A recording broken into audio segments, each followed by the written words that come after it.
hotel darkness. Your room is ready, child.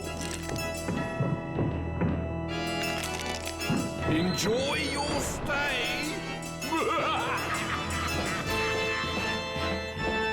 We all know why the chicken crossed the road. Because it wanted to get to the other side. But do you know why the chicken crossed the zoo and put its arm in the mouth of a tiger?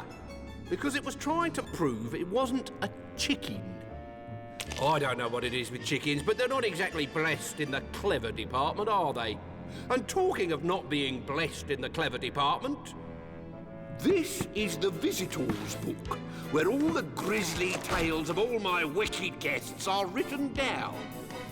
Want to see why one of these bad children is down here? This is Charlie's story. I call it Nerves of Steel.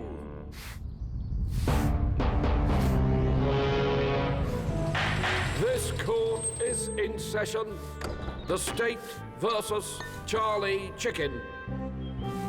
Once upon a time, in a comic strip world where superheroes roamed, there lived a stupid boy called Charlie Chicken. He was the only boy in a family of noisy girls. Can we eat now? Which meant that to make himself heard, he had to lie. I can turn water into chocolate. Great. Can we eat now? And do dangerous things. I said, can we eat now? His mother warned him never to use these skills outside the home. Nobody likes a liar, Charlie, and all this dangerous stuff will only end in tears. But Charlie knew best. Right, question 1. Excuse me, miss. May I address the class? Only if you wanted attention. But the planet is under threat from a flaming meteor, miss, and I'm the only person who can save it. I haven't told you before, but I am a superhero. Wow. Take 4 detentions. You must do what you must do, miss. But I must leave this lesson now to fly into the stratosphere and deflect the meteor off course with my special meteor-deflecting jumper. Would this have anything to do with the maths test I'm just about to give you? How dare you? Of course, his little lie had everything to do with missing the test. But his classmates were too starstruck to notice. Are you really a superhero?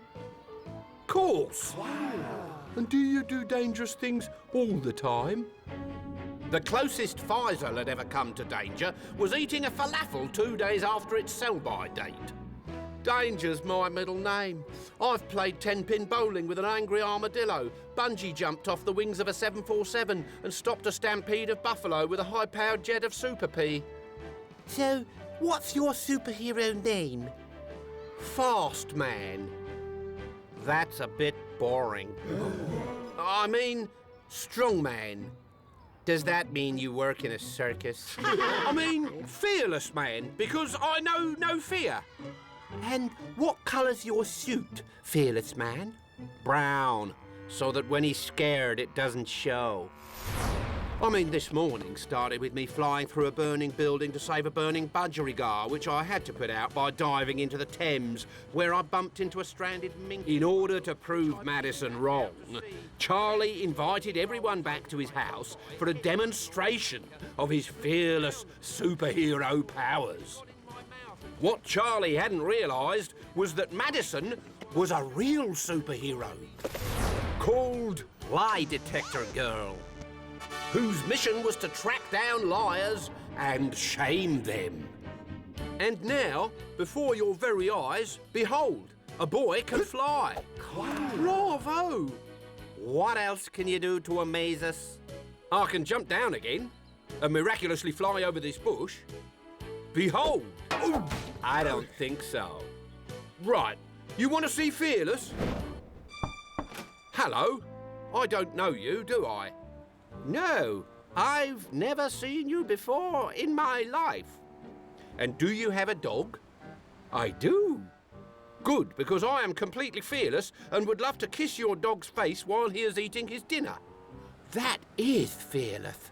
It's incredibly stupid to kiss a strange dog's face while it's chewing chump chops. OK, why don't you and your friends come in while I find Fang? What Charlie didn't tell them was that the dog was 21 years old, had no teeth, and belonged to his auntie, who had been reading from a script that Charlie had written. My dear, you're not fearless, man. That dog can't eat anything but milkshakes. In a last-ditch attempt to save his reputation, Charlie put his arm inside a tiger's cage. Wow. Only fearless man would do this. I can't watch it, so dangerous. He won't do it. Chicken by name, chicken by nature. Behold, fearless man. Now, if you'll excuse me, I need to go somewhere private to grow a new hand. Charlie Chicken should have been stumped, but he had one last trick up his sleeve.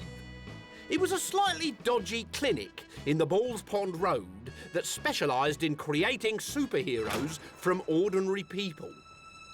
Welcome, Charlie. I am Dr. Unethicus. All done.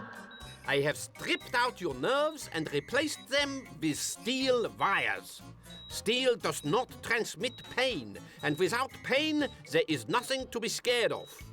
I am fearless. Precisely.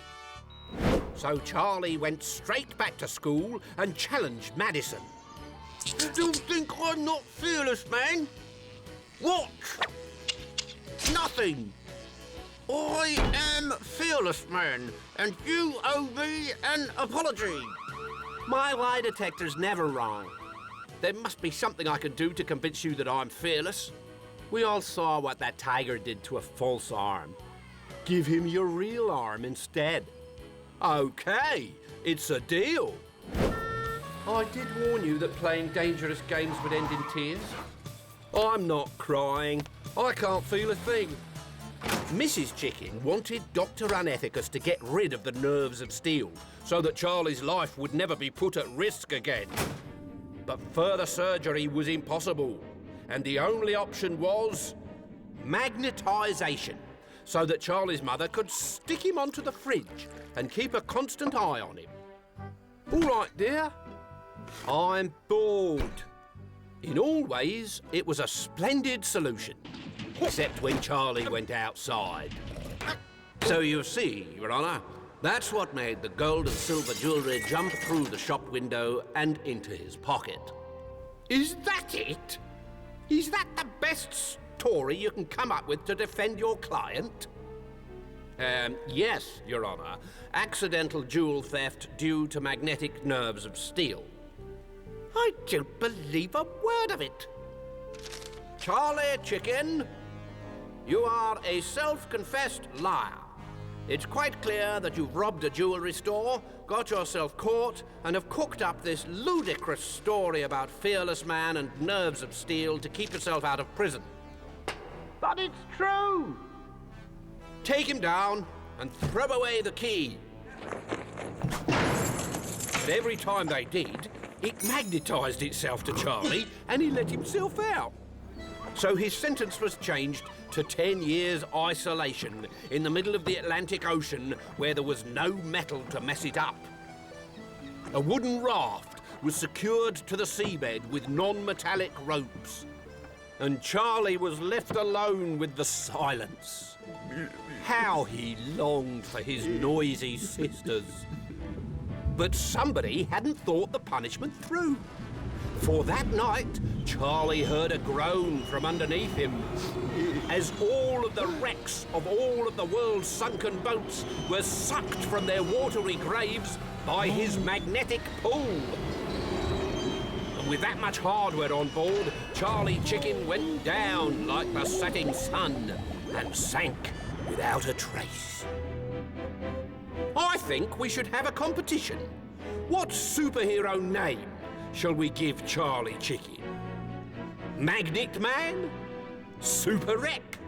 Or my particular favourite, Fish Food? Fish Food!